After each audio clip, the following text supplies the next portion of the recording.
Amada iglesia, ¿cómo reaccionan ante la injusticia? ¿Cómo reaccionan ustedes ante la injusticia?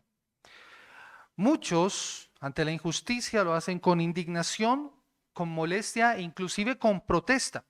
De hecho, las protestas son una manera en la que algunos denuncian la maldad en la sociedad y en ciertas ocasiones, cuando las personas protestan, eso lleva a unas consecuencias o conlleva unas consecuencias. Sin embargo, al reflexionar en esto, también deberíamos preguntarnos qué ocurre cuando denunciar el pecado y señalar lo que está mal produce esas consecuencias para nuestras vidas. ¿Qué ocurre cuando esto es resultado de la predicación del Evangelio? Hay lugares, por ejemplo, en donde hablar públicamente acerca de la fe o de nuestra fe puede causar el arresto. Recientemente en Inglaterra, por ejemplo, fue prohibida la oración silenciosa frente a los lugares de aborto y la policía puede arrestarte si sospecha que estás orando en frente de estos lugares. La oración silenciosa, no estás haciendo ni siquiera anunciando ni diciendo nada, solamente estás parado allí orando. La policía puede arrestarte. Y en Escocia, hasta si sospechan que en una casa cerca de estos centros de aborto están haciendo oración, pueden entrar a detenerte.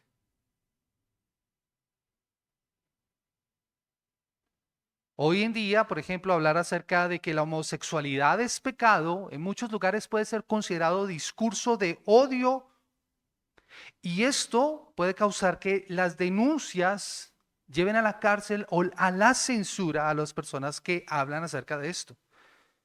Pero mis amados hermanos, a pesar de esto, ¿esto detiene el avance del Evangelio? Por supuesto que no, pero es una advertencia que nosotros como cristianos debemos tener. Porque ser seguidor de Cristo implica un costo. Ser seguidor de Cristo implica un costo y un alto costo.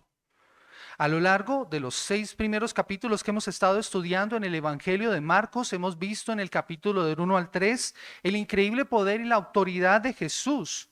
En los capítulos 4 y 5 se nos ha mostrado la autoridad de Jesús no solamente en el poder para hacer milagros, sino enseñando y a través de su palabra, la palabra transformadora del Señor. Pero cuando llegamos al principio del capítulo 6, lo que vemos es el rechazo a Jesús y al mensaje. Primero, él había sido rechazado por su propia familia cuando lo consideraron loco, por ejemplo. Pero también cuando llegó a Nazaret, la gente se escandalizaba y empezaron a despreciarlo a él y rechazaron su mensaje. ¿Cuál fue la respuesta de Jesús? ¿Parar la predicación? Como esta gente ya no quiere escuchar más, entonces voy a dejar de predicar. No. La respuesta de Jesús fue irse a predicar a otros lados e incluye a sus discípulos para que hagan lo mismo, diciéndoles, si la gente no escucha, deben irse a otro lugar. Y recuerden lo que veíamos la semana pasada, si la gente no escucha, ellos debían sacudirse el polvo de sus calzados en señal de juicio contra aquellas personas que no habían escuchado el Evangelio. Y señalando que en el día del juicio sería más tolerable el castigo para los de Sodoma y Gomorra que para los de aquella ciudad que se negaron a escuchar el Evangelio. Así que el rechazo al Evangelio tendrá terribles consecuencias. Y el pasaje en esta mañana que nos encontramos es bastante interesante porque es un pasaje duro, difícil, y parece extraño encontrarlo en este contexto, porque no es un pasaje que hable directamente acerca de Jesús. Es un interludio entre esa comisión de Jesús a sus discípulos y el regreso de ellos dando las noticias de cómo la gente había reaccionado ante la predicación del mensaje de la mañana. Y cómo quisiéramos, mis amados hermanos, pensando en esto, cómo quisiéramos que la predicación del Evangelio siempre fuera positiva. O sea, que las personas respondieran de esa manera, aceptando el mensaje y cambiando sus vidas, pero no siempre es así. Ante la popularidad y el aumento de la fama de Jesús, las personas empiezan a desarrollar una opinión al respecto y aquí encontramos a un personaje, Herodes Antipas, tetrarca de Galilea, quien también tiene una opinión al respecto. Este es el único episodio en el Evangelio en donde el protagonista no es Jesús directamente. Y la intención de Marcos al señalar esto es el sufrimiento al que deben estar también preparados los seguidores por causa de Cristo y del Evangelio. Y que más adelante va a ser señalado por el mismo Señor Jesús cuando dice que es como tomar la cruz y seguirle.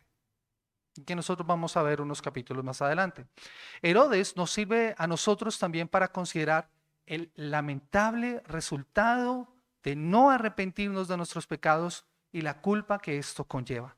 Es por esto que este sermón lleva por título La muerte de un hombre justo y santo, reflexiones y consideraciones. La muerte de un hombre justo y santo, reflexiones y consideraciones. Y mi objetivo en esta mañana es doble. Primero, que podamos considerar el costo de seguir a Cristo, ejemplificado en la vida de Juan, y las consecuencias del rechazo del Evangelio, ejemplificado en la vida de Herodes. Lo primero que nosotros debemos ver lo encontramos nosotros en los versículos 14, 16, en este pasaje, y que yo he titulado La fama de Jesús en aumento, la opinión de las personas y la opinión de Herodes. Acompáñame nuevamente a Marcos capítulo 6, versículo 14 al 16. Dice: oyó el rey Herodes la fama de Jesús porque su nombre se había hecho notorio, y dijo: Juan el Bautista ha resucitado de los muertos, y por eso actúan en él estos poderes. Y otros decían: es Elías. Y otros decían: es un profeta o alguno de los profetas. Al oír esto, Herodes dijo: este es Juan, el que yo decapité, el que ha resucitado de los muertos. Con la fama de Jesús, como nosotros lo hemos estado considerando, mis amados hermanos, con la fama de Jesús en aumento y con un mayor alcance a través de los discípulos, es lógico considerar que las altas esferas de la sociedad, el poder político, el poder militar, el poder religioso en Jerusalén y en Israel, empezaran a hablar más acerca de Jesús. Tal parece que es el caso del rey Herodes. Ahora, algo de contexto para nosotros conocer de quién estamos hablando. Él era uno de los 4 hijos de Herodes el Grande. Este Herodes, que se llama Herodes Antipas, fue nombrado tetrarca. Tetrarca significa una cuarta parte. Fue nombrado tetrarca sobre Israel por parte de Roma, que incluía, lo que él gobernaba incluía Galilea, el sector en donde está Jesús, y que esto sucede después de la muerte de su padre.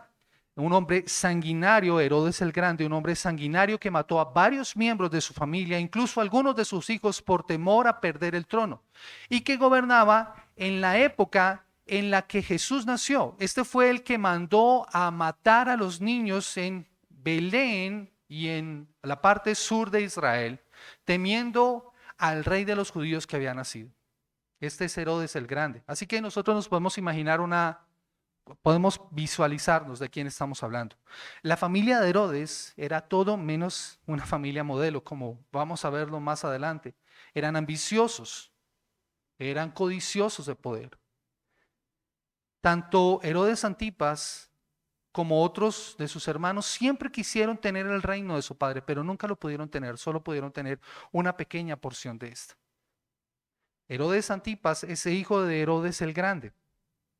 Y de la misma manera en que Herodes el Grande había visto a Jesús como una amenaza por ser el rey de los judíos, Herodes Antipas veía como una amenaza a Juan el Bautista, por lo que tan pronto reconoció la fama de Jesús y escuchó acerca de los sucesos alrededor de la vida del Mesías, da una opinión acerca de él.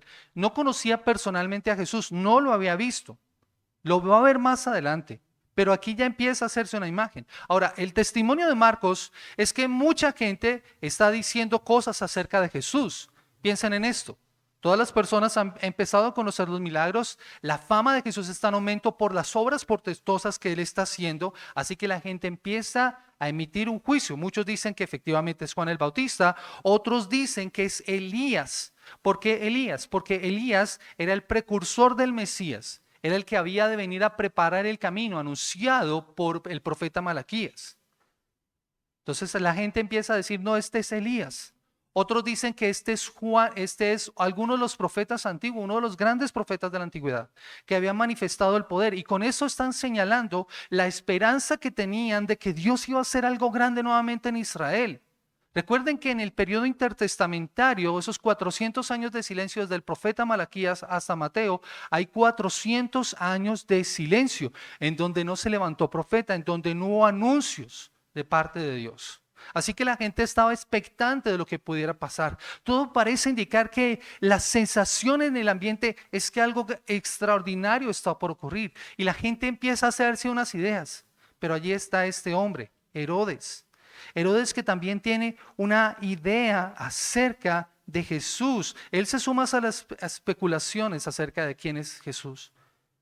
Pero para él lo terrible es comparar a quién está haciendo referencia. Porque note lo que dice la palabra de Dios. Dice que él creía que era Juan el Bautista, que había resucitado a los muertos y que por eso actuaban en él estos poderes.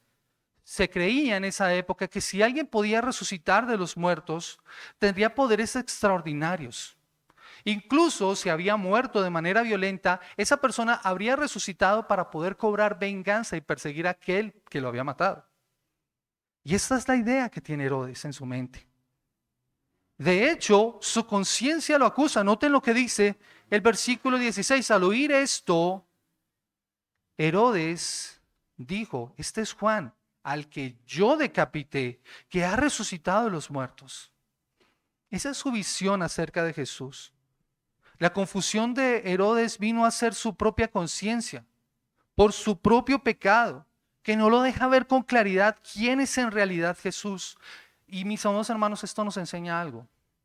Difícilmente podemos ver quién es Jesús cuando estamos en pecado y en rebelión contra Dios. Una persona no va a poder ver claramente a Jesús hasta que no reconozca su propio pecado y su propia condición delante del Señor. Por eso a Herodes le cuesta reconocer a Jesús, porque su propia conciencia pecaminosa, su vida su arrepentimiento, su falta de arrepentimiento le impedía ver a Jesús con claridad. Así que mientras las personas especulan, Herodes cree tener la verdad acerca de la identidad de Jesús, lo que nos lleva al segundo punto y que nos muestra la trama y conspiración para la muerte de un hombre justo y santo. La trama y conspiración para la muerte de un hombre justo y santo.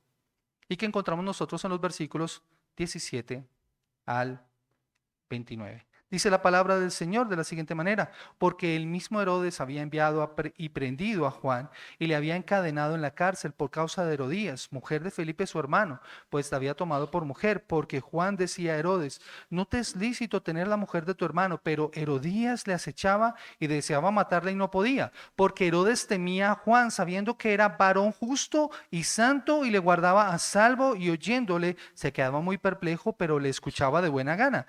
Pero venido un día oportuno en que Herodes, en la fiesta de su cumpleaños, daba una cena a sus príncipes y tribunos y a los principales de Galilea, entrando la hija de Herodías, danzó y agradó a Herodes y a los que estaban con él a la mesa. Y el rey dijo a la muchacha: pídeme lo que quieras y yo te lo daré. Y le juró: todo lo que me pidas te daré, hasta la mitad de mi reino. Saliendo ella, dijo a su madre: ¿qué pediré? Y ella le dijo: la cabeza de Juan el Bautista. Entonces ella entró prontamente al rey y pidió diciendo: quiero que ahora mismo me des en un plato la cabeza de Juan el Bautista. Y el rey se entristeció mucho, pero a causa del juramento y de los que estaban con él a la mesa, no quiso desecharla. Y enseguida el rey, enviando a uno de los de la guardia, mandó que fuese traída la cabeza de Juan.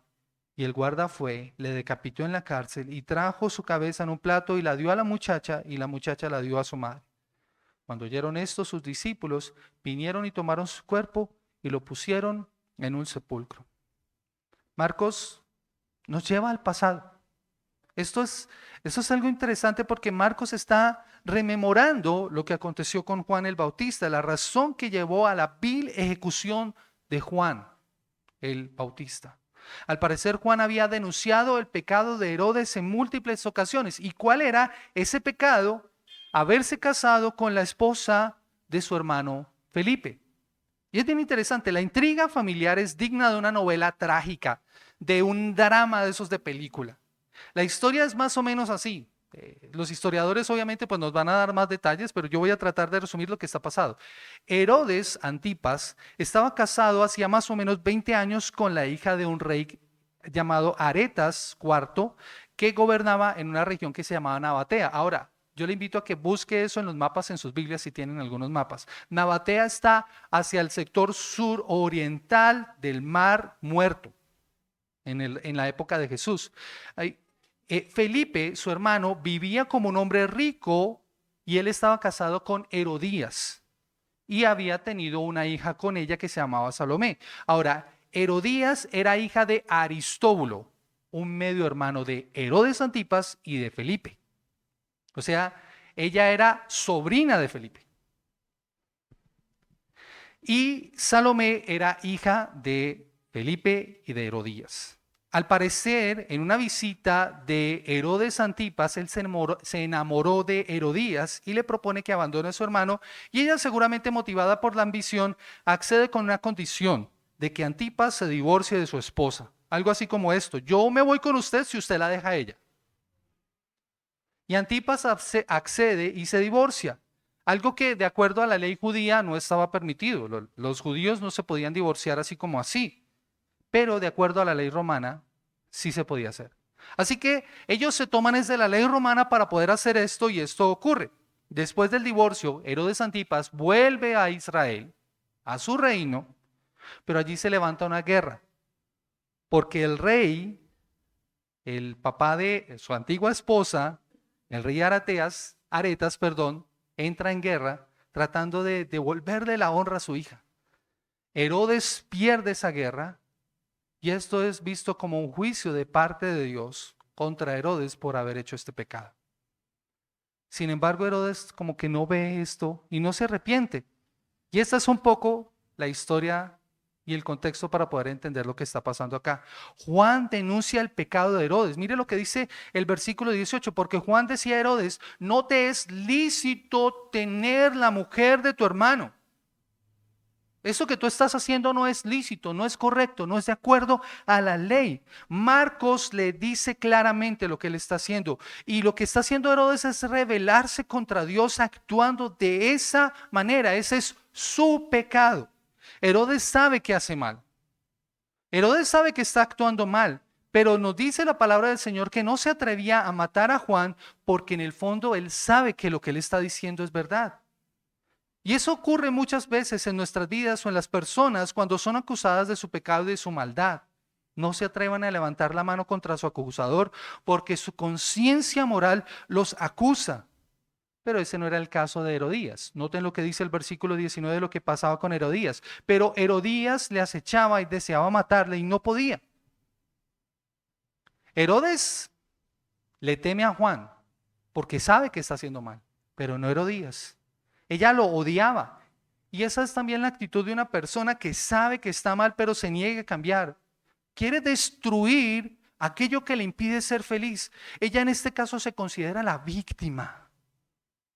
Y por eso quiere matarlo, pero no podía. La palabra de Dios dice que no podía hacerlo porque porque Herodes le tenía respeto a Juan y lo escuchaba. Aunque también le tenía al pueblo, porque a Juan lo consideraban como un profeta. Entonces Herodes no podía, no le hacía nada, pero no permitía que Herodías, su esposa, le hiciera algo. Y sin embargo, mis amados hermanos, miren lo que dice el verso 20. Dice: porque Herodes temía a Juan, sabiendo que era varón justo y santo y le guardaba a salvo, oyéndole se quedaba muy perplejo, pero lo escuchaba de buena gana. Mis amados hermanos, este verso es totalmente desconcertante. A mí me impresiona esto. Herodes teme a Juan, le tiene miedo, porque lo considera un hombre santo y justo. O sea, él ve el carácter de Juan, lo que muestra que la vida de Juan era un hombre intachable, que lo que él decía era verdad, que su relación entre lo que él decía y la vida que él estaba viviendo era coherente. Por eso es que es justo y santo. Y muchos, mis amados hermanos, actuamos de la misma manera cuando se nos presenta la palabra de Dios. Actuamos como Herodes. Nos gusta escuchar el mensaje, pero seguimos viviendo nuestras vidas centrados en nosotros mismos, centrados en el placer que nos causa el pecado. En ocasiones esto nos puede incomodar un poco, pero por la dureza de nuestro corazón somos incapaces de abandonarlo. Y tal vez hasta lo justifiquen y lo excusen. Son personas que dicen: todo el mundo lo hace. Sí, yo hago esto, pero es que yo no mato, yo no robo, o yo no soy como esos que son más malos. O sea, ¿Notan lo que está pasando acá? Tal vez Herodes no está actuando de esta manera, pero muchas veces es el actuar de las personas en esta condición. Justifican su pecado, justifican su maldad, se excusan, le echan la culpa a otros en vez de asumir su propia responsabilidad. Esa es la actitud de Herodes. Él escucha y sabe que está mal, pero no se arrepiente. No toma la decisión que debe tomar.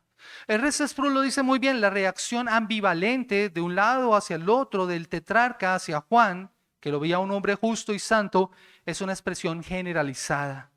Escuchar la palabra de Dios mientras se niega a responder correctamente hacia ella. Y esta no es la primera vez que pasa, ni será la última vez que pasará en la vida de una persona. Le pasó a el gobernador Félix. Vaya conmigo a Hechos capítulo 24, versículo 26, 22 al 26.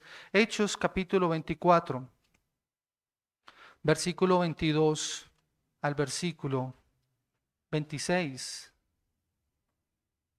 Y aquí Pablo está dando testimonio antes de ser llevado a Roma, dando defensa de su labor. Y note lo que dice la palabra del Señor. Hechos 24, versículo 22. Dice la palabra del Señor. Dice, entonces Félix, oídas estas cosas, estando bien informado de este camino, les aplazó diciendo, cuando descendiere el tribuno Licias, acabaré de conocer vuestro asunto. Y mandó al centurión que se custodiase a Pablo, pero que se le concediese alguna libertad y que no se le impidiese a ninguno de los suyos servirle o venir a él. Algunos días después, viniendo Félix con Drusila su mujer, que era judía, llamó a Pablo y le oyó acerca de la fe en Jesucristo. Pero al disertar Pablo acerca de la justicia, del dominio propio y del juicio venidero, Félix se espantó y dijo, ahora vete, pero cuando tenga oportunidad te llamaré. Y esperaba también con esto que Pablo le diera dinero para que le soltase, por lo cual muchas veces lo hacía venir y hablaba con él. Pero al cabo de 2 años recibió Félix por sucesor a Poncio Festo, y queriendo Félix congraciarse con los judíos, dejó preso a Pablo. ¿Sí notan lo que está pasando con Félix? Escucha la palabra.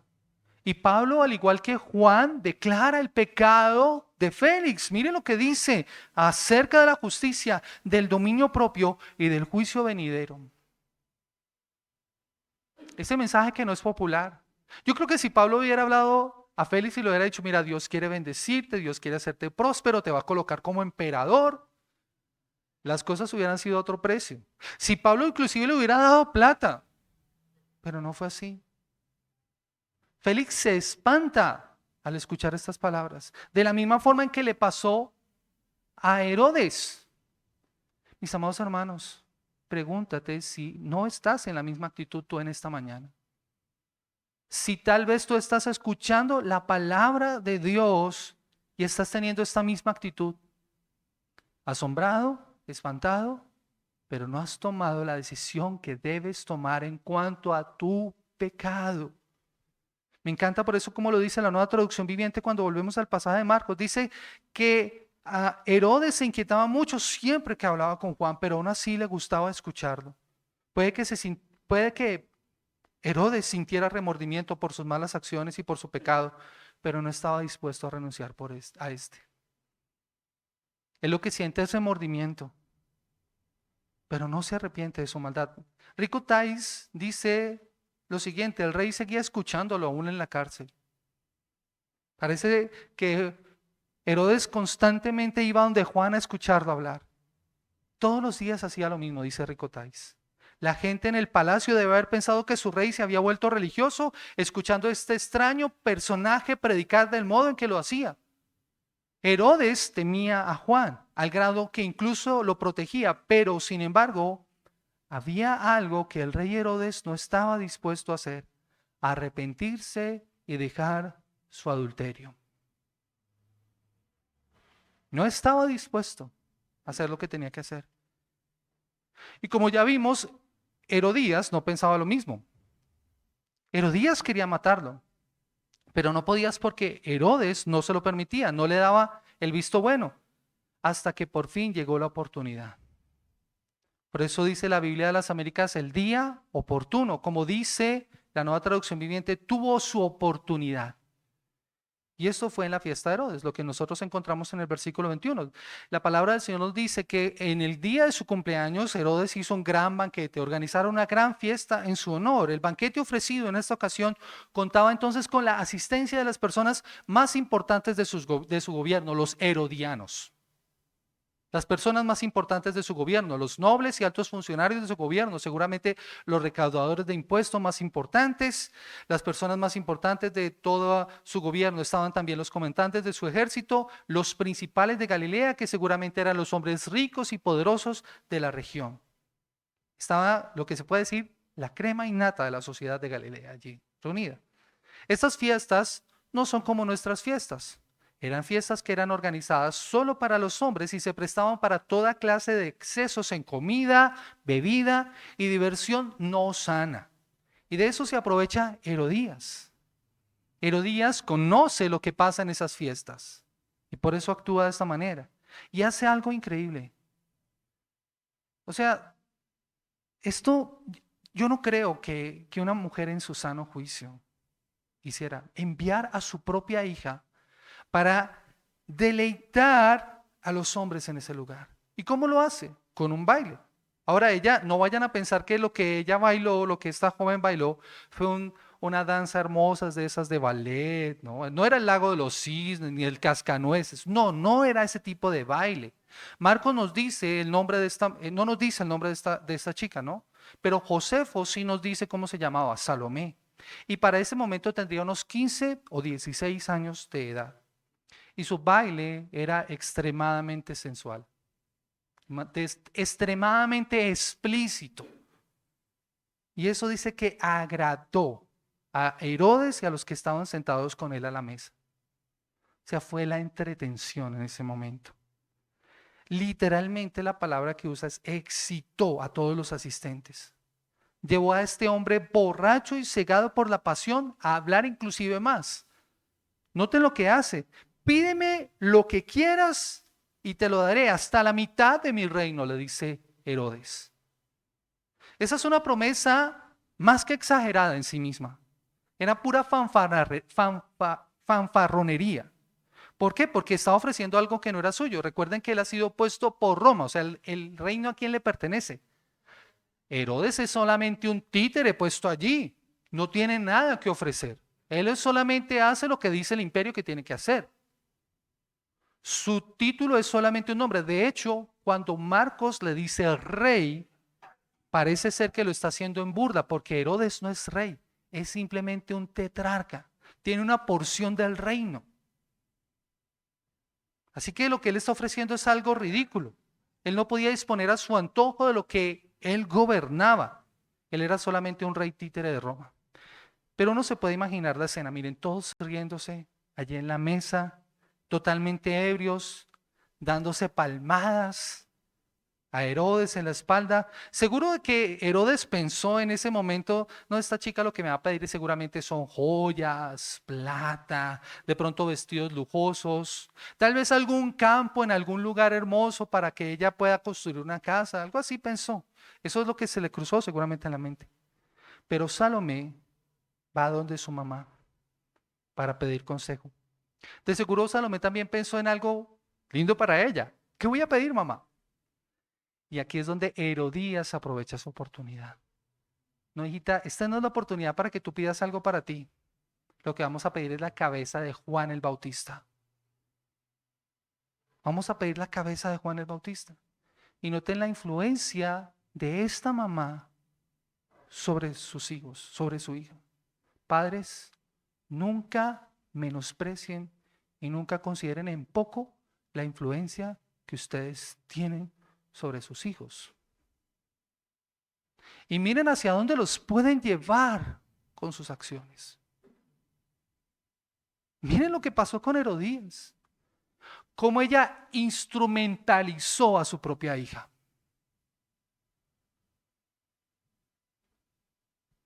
El versículo 26 nos muestra la reacción de Herodes.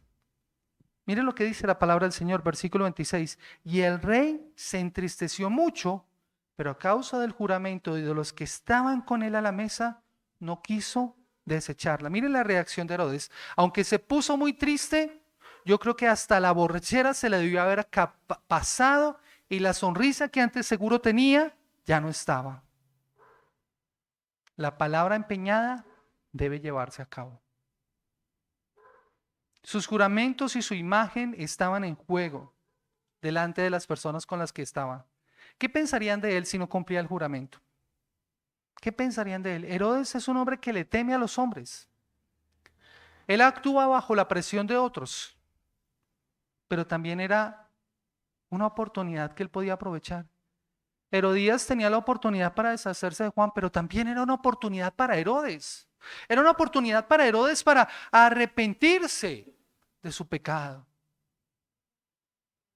Esa tristeza debió haber producido en él algo diferente. Él hubiera podido decirle, mira Salomé, mi promesa era hasta la mitad de mi reino. Pero es que Juan no pertenece a mi reino.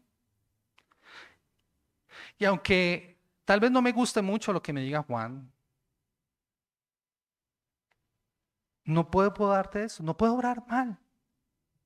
Pecando en contra de Dios, más bien es hora de obedecer la enseñanza de Juan y de arrepentirme. Por ende, no puedo cumplir esta petición, no importa lo que dirá.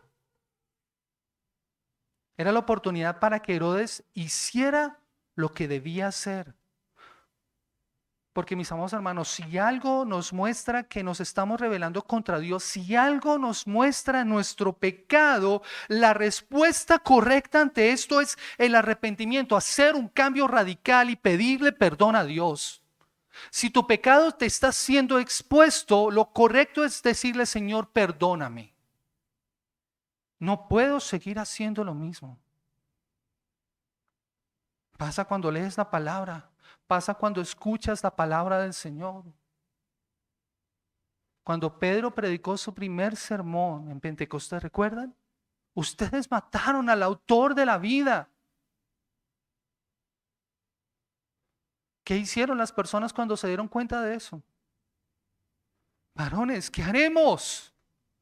¿Qué haremos? Arrepiéntanse y bautícense. La respuesta correcta cuando tu pecado es expuesto es el arrepentimiento. No hay otra. No puedes seguir jugando con tu pecado. No puedes seguirle dando espacio. No puedes seguir deleitándote en él. Te va a matar. Pero si tu pecado te es expuesto y el Señor te está diciendo arrepiéntete, es tu oportunidad, debes hacerlo. No demores. Herodes se entristeció, pero su temor a la vergüenza y a la burla no le permitieron hacer lo que sabía que era correcto. Su tristeza no lo llevó al verdadero arrepentimiento. Acompáñeme por favor a 2 Corintios, el capítulo 7, versículo 10. Y miren lo que la tristeza que es según Dios produce en nuestras vidas. Pero no fue lo que le pasó a Herodes. 2 Corintios, capítulo 7, versículo 10. Leámoslo desde el 9. Dice, ahora me gozo. No porque hayáis sido contristados, 2 Corintios capítulo 7, versículo 9. Ahora me gozo, no porque hayáis sido contristados, sino porque fuiste contristados para arrepentimiento. Porque habéis sido contristados según Dios, para que ninguna pérdida padecieses por nuestra parte. Porque la tristeza que según Dios produce arrepentimiento para salvación, de que no hay que arrepentirse, pero la tristeza del mundo produce muerte. ¿Qué fue lo que sintió Herodes? Tristeza según el mundo. ¿Qué van a decir de mí? Yo no puedo quedar mal. Pero si hubiera sentido tristeza por su pecado, se habría caído de rodillas y hubiera pedido perdón al Señor. Eso es lo que hubiera hecho. Herodes cede ante la presión de sus invitados, mostrando que la opinión de los demás es la que más le importa, y por eso ordena la ejecución que es llevada a cabo sin demoras. Muchos de nosotros actuaríamos así. Y Mari lo decía también al principio. Las decisiones que tomamos tienen consecuencias. Aquí Herodes Tiene que asumir las consecuencias de sus decisiones. Tomar una decisión, mis amados hermanos, así, rechazando lo que sabemos que es correcto, por lo que podrían pensar lo que están a nuestro alrededor, nuestra familia, nuestros amigos, nuestros compañeros de trabajo, nos va a causar destrucción. Si sabemos que estamos haciendo lo malo y no nos arrepentimos, las consecuencias van a ser graves para nosotros. Pero en ocasiones nosotros no cambiamos nuestros hábitos pecaminosos sencillamente porque nos deleitamos más en ellos que en Dios. ¿Saben cuál debería ser nuestra oración en cuanto al pecado, mis amados hermanos? Sentir tristeza por él. Señor, danos una tristeza que es según tú. Que sintamos dolor por nuestro pecado. A la iglesia le hace falta sentir eso. Dolor por el pecado, por su falla moral. Porque muchas veces escuchamos lo que el Señor nos manda y no le hacemos caso. Herodes deja ver aquí su inmoralidad y su carácter inseguro e influenciable, que no duda en tomar el camino más fácil en lugar de obedecer la voz de Dios y hacer lo que es correcto. Arrepentirse delante de Dios seguramente le hubiera causado la burla de sus amigos, pero lo ha colocado delante de Dios en la correcta relación, pero no lo hizo porque no es el camino fácil. Mis amados hermanos, el pasaje finaliza con un acto de valor, porque noten lo que dice la palabra del Señor, versículo 29, cuando oyeron esto sus discípulos vinieron y tomaron su cuerpo y lo pusieron en un sepulcro. Identificarse con Juan el Bautista en ese momento era algo considerado una locura. Pero estos hombres estuvieron dispuestos a arriesgar sus vidas para poder honrar a su maestro, así que toman el cuerpo y lo sepultan, demostrando a quién le han aprendido. Mis amados hermanos, esta terrible historia ilustra sin lugar a dudas algo que los discípulos deberían aprender en carne propia y que nosotros también debemos aprender: el costo del discipulado. Seguir a Jesús y predicar fielmente su palabra tiene un costo muy alto, porque nos puede costar la vida. Jesús mismo lo va a enseñar a sus discípulos más adelante en Marcos capítulo 8, versículo 34 y 35. Dice la palabra del Señor, dice, y llamando a la gente de sus discípulos les dijo: si alguno quiere venir en pos de mí, niéguese a sí mismo, tome su cruz y sígame, porque todo el que quiera salvar su vida la perderá, y todo el que pierda su vida por causa de mí y del evangelio la salvará. Miren, Juan ejemplifica perfectamente el modelo del discípulo fiel. Aquel que está dispuesto a tomar su cruz y seguirle. La cruz implica sacrificio. La cruz implica la muerte del discípulo, en modo simbólico. Juan ejemplifica perfectamente ese modelo. Herodes, por su parte, nos muestra a un hombre enceguecido por su pecado, cediendo a sus pasiones, a la presión del grupo, aún a su propio temor. Y ambos reciben su recompensa. Iglesia, ¿cuál va a ser tu decisión en esta mañana? Es como lo cantábamos en la última canción. El himno que cantábamos, o la porción del himno que cantábamos, he decidido seguir a Cristo, tiene una historia. No sé si ustedes conocen esa historia del himno, he decidido seguir a Cristo. En 1841, algunos misioneros fueron a una región llamada Meghalaya, al noreste de la India, donde empezaron a predicar la palabra del Señor. Era una zona extremadamente peligrosa. Muchos misioneros fueron asesinados allí. Sin embargo, un hombre creyó y se convirtió junto con su familia. Noxen se llama él, que eran pertenecientes a la tribu Garo. Y él aprendió lo básico del evangelio: seguir a Jesús dejando de vivir en pecado. Seguir a Jesús dejando de vivir en el pecado. Pero cuando el jefe de la tribu se enteró de esto, ordenó que lo arrestaran y reunió a toda la gente en un juicio y le ordenó a Nonsec que renunciara a su fe o sus hijos serían ejecutados. Y este hombre respondió: he decidido seguir a Jesús, no hay vuelta atrás. Entonces el jefe ordenó matar a sus 2 hijos. Y volvió a preguntarle si no cambiaba su actitud, entonces su esposa moriría. Y él respondió: aunque nadie se una a mí, aún así lo seguiré, no hay vuelta atrás. Y mataron a su esposa. Finalmente el jefe volvió a hablar con este hombre que renunciara públicamente a su fe o lo mataría. Y él dijo: he decidido seguir a Cristo, no hay vuelta atrás, no hay vuelta atrás. Mis amados hermanos, la historia contada por los testigos dicen que cuando el jefe vio, ese hombre no renunció a pesar de su muerte, se cuestionó en su propia fe. Se cuestionó de su propia fe y perturbado se rindió a los pies de Cristo. ¿Cómo es posible que un hombre que vivió hace más de 2000 años en algún otro lugar le diera la fuerza a este hombre para soportar esto? Así que le dijo: yo también pertenezco a Cristo. Y la tribu entera se rindió a los pies de Jesús. Todo por un hombre que se mantuvo fiel a su fe, que decidió seguir a Cristo.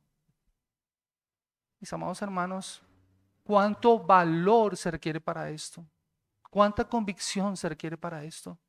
Y yo me pregunto, si tú has decidido seguir a Cristo, pero tienes todavía tu mirada atrás. La palabra de Dios dice que aquel que pone sus manos en el arado, pero que mira hacia atrás, no es digno del llamamiento del Señor. Iglesia, creyente que me escuchas en esta mañana, mira tu propia fe. Evalúa tu propia fe y pregúntate si en realidad has puesto las manos en el arado, pero sigues mirando hacia atrás, siguiendo a Cristo, pero deleitándote en el pecado. ¿Cuál es tu decisión?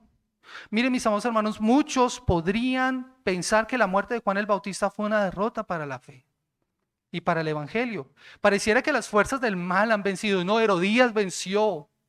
Ya nos deshicimos de Juan. Pero no es así. La iglesia creció de la manera en que la semilla de los mártires fue la sangre de los mártires fue la semilla de la fe. Aquí tenemos el primer mártir por causa de Cristo, por causa del evangelio. Herodes perdió su oportunidad de arrepentirse y que su vida fuera transformada. Y esto no ocurrió una sola vez, mis amados hermanos. Más adelante, en Lucas capítulo 23, el versículo 6 al 12, Herodes por fin se encuentra con Jesús. Esto es previo a la crucifixión. Jesús es llevado porque Poncio Pilato se entera que Jesús pertenece a la provincia de Herodes, así que tiene que comparecer ante Herodes. Herodes quería hablar con Jesús hacía mucho tiempo, pero Jesús no le responde nada cuando lo interroga. Así que mire la actitud de Herodes. Se empieza a burlar de Jesús. Lo viste con ropas finas y con sus soldados lo golpean y lo envían de nuevo ante Poncio Pilato. Finalmente Herodes se encuentra con el Salvador y es incapaz de verlo y de reconocerlo. Ya había rechazado su mensajero, quien había preparado el camino para el Cordero de Dios que quita el pecado del mundo, aquel cuya sangre derramada cubre todo pecado, al autor de la vida. Lo rechazó por segunda vez. Ya no hay vuelta atrás. Después de negarse a arrepentirse, en todas las ocasiones que tuvo la oportunidad para hacerlo, llega el momento en que ya no hay oportunidad para hacerlo. Amada iglesia, eso nos puede pasar a nosotros. Puede pasarnos a nosotros. Muchos creen que la decisión de seguir a Jesús se puede posponer o abandonar el pecado. Yo quiero disfrutar un poquitico más. Y sigues persistiendo en tu pecado. Muchos saben que lo que están haciendo está mal, pero dicen: yo puedo con esto. Ignorante. Tú no puedes con eso, arrepiéntete. La verdad, nunca es fácil arrepentirse, pero esta historia nos sirve para aprender que tal vez es posible que no tengamos una oportunidad más adelante. No sabes cuándo sea el momento en que el Señor te llamará a su presencia. Así que tienes hoy la oportunidad de arrepentirte. Eso es algo que no solamente es para los no creyentes. Muchos pensarían que esto es para los no creyentes. Si alguno está sin Cristo, estas palabras son también para ti. Pero iglesia, hoy quiero hablar para ti. Por favor, acompáñame a Hebreos capítulo 10, el versículo 26 al 31. Hebreos capítulo 10, versículo 26 al 31. Dice la palabra del Señor en Hebreos 10:26, porque si pecaremos voluntariamente después de haber recibido el conocimiento de la verdad, ya no queda más sacrificio por los pecados, sino una horrenda expectación de juicio y de hervor de fuego que ha de devorar a los adversarios. El que viola la ley de Moisés por el testimonio de 2 o 3 testigos muere irremisiblemente. ¿Cuánto mayor castigo pensáis que merecerá el que pisoteare al Hijo de Dios y tuviere por inmunda la sangre del pacto en la cual fue santificado e hiciere afrenta al Espíritu de gracia? Pues conocemos al que dijo, mía es la venganza, yo daré el pago, dice el Señor, y otra vez el Señor juzgará a su pueblo. Horrenda cosa es caer en manos del Dios Altísimo, del Dios vivo. ¿Cuál es el pecado con el cual estás batallando? Muchos adúlteros, fornicarios, idólatras.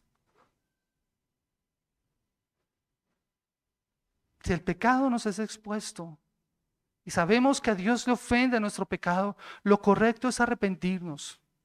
No pequemos voluntariamente, no pisoteemos la sangre de nuestro Salvador.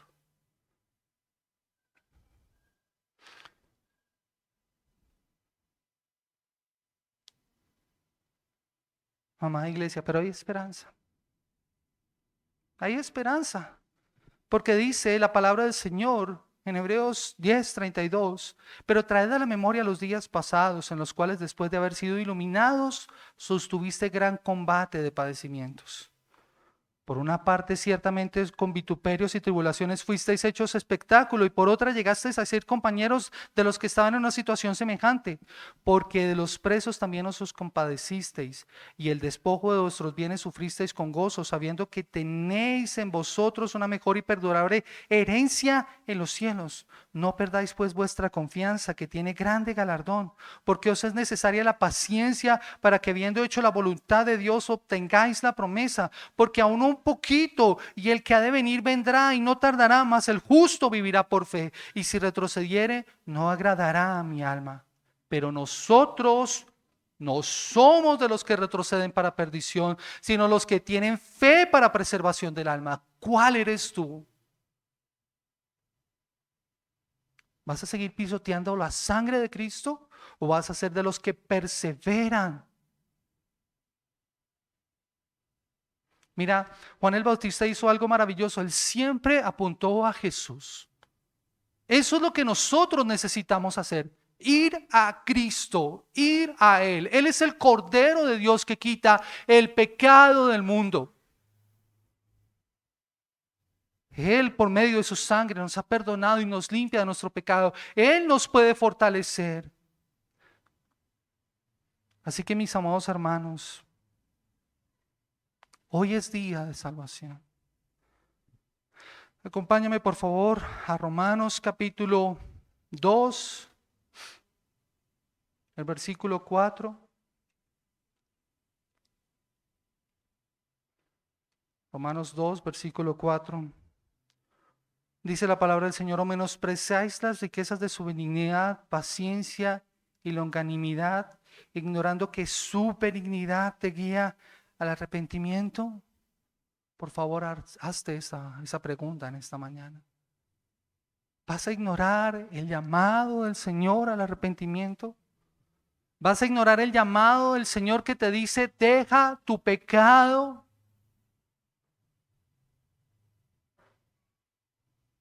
Así que no ignores más el llamado del Señor.